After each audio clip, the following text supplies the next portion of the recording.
To that breaking news right now, horrific accident in Oakley this afternoon. A 12-year-old boy killed, another woman injured, a freight train hitting 3 cars at a railroad crossing.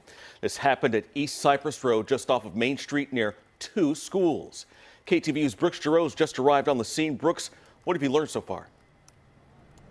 We've only been here a few minutes, but already we've seen quite a dramatic scene, but also learning of this tragic scene behind me. You can see the railroad crossing over my shoulder, as well as a couple of squad cars. The signal lights are on now, and that train is stopped. But what we're told is earlier today, just before 1 o'clock, several cars were struck by that train. Here's some live video from Sky Fox in the air.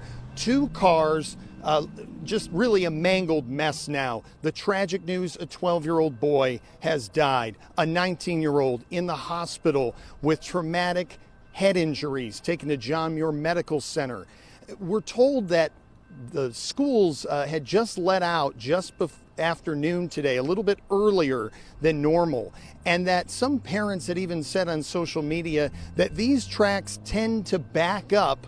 The road tends to back up rather with cars over the tracks, and that could have possibly contributed to what has happened here. Now, this is just off of Main Street on East Cypress Road, so you're really close to all of the hustle and bustle of downtown Oakley.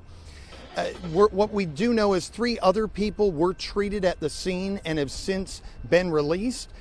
As for the reason for this crash, that's being investigated by Oakland police now.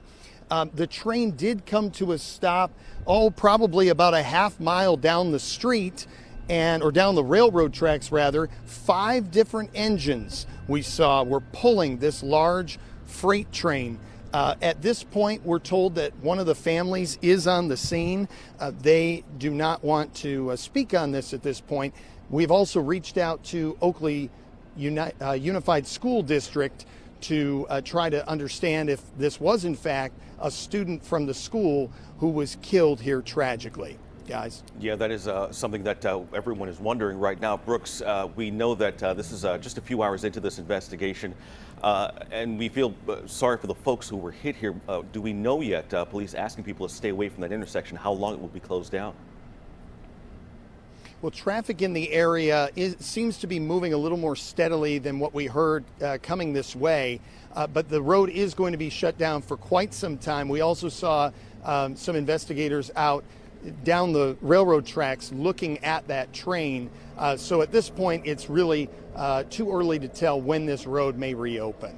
And we know that just last week there was another incident involving a semi-truck at that very same location. Brooks-jarosz will keep following what's happening out there. Thank you so much, Brooks.